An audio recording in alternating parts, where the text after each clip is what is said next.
上海三大船企今天也是一派繁忙。江南造船厂今天14000名一线员工在岗。4月下旬复工以来，企业采取多种措施提高生产效率，已经完成5个重大造船节点，产能恢复至95%。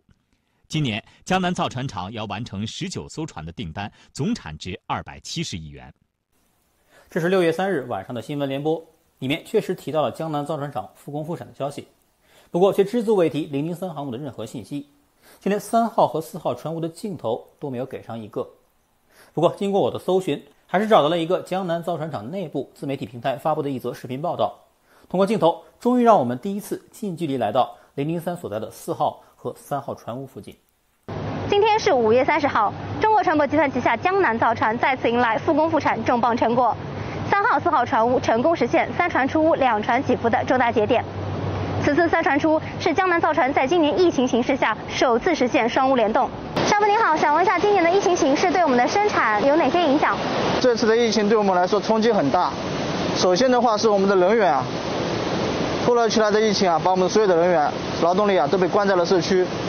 我们的计划、我们的组织机构全部被打乱了。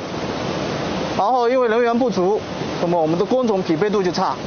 然后所有的计划跟设定的目标相比啊，那么完全都推翻掉了。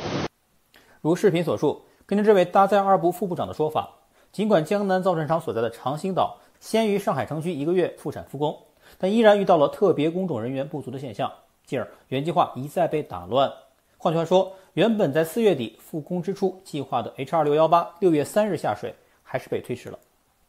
那么被推迟到什么时候呢？比较有所本的说法是在6月30日之后，原因是上海海事局6月2日下午16点10分发布了一则公告，江南造船厂港池挖深工程作业因作业需要延期至2022年6月30日，其他项事不变。详情可见第0134和0167号航行通告。于是我又来到了之前的这2则通告。0167号没什么特别，同样是港池挖深工程作业，只不过延期至5月31日。而134号的信息量就比较多了。简单来说，是要在3月12日至3月31日通过18艘挖泥船在港池内进行挖泥拓深工作，发布时间为3月11日。这个时间点刚好是上海疫情刚刚爆发的时间，像我所在的小区呢，由于有阳性或者密接出现，早在3月13日就封闭了。想必江南造船厂员工所在的社区也会有类似的情况，所以才有了后面工程延误的通告。那么公告中所提的这个3区港池又是在哪里呢？尽管没有透露具体的位置，不过却告知了港池的长度和宽度分别为1200米和300米。我们来到地图，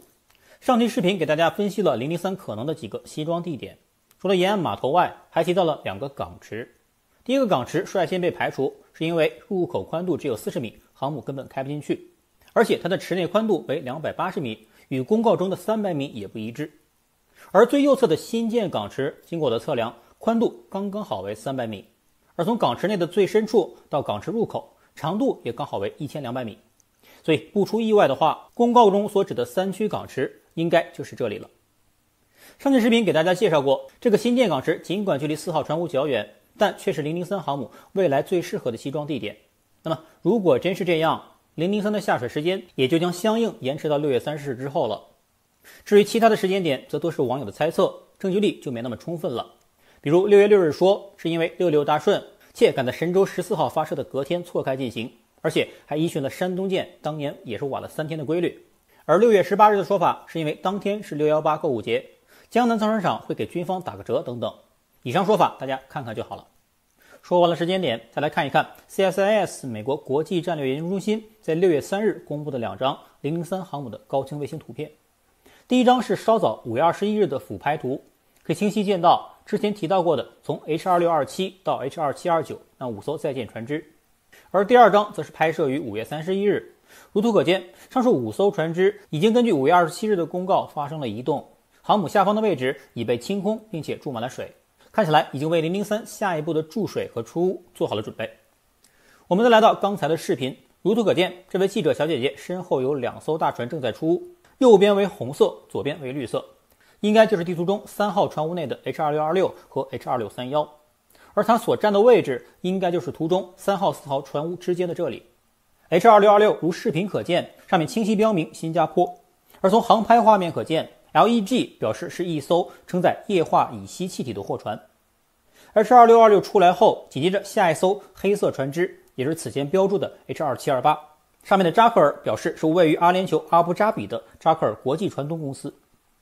那么旁边的 H2631又是谁的呢？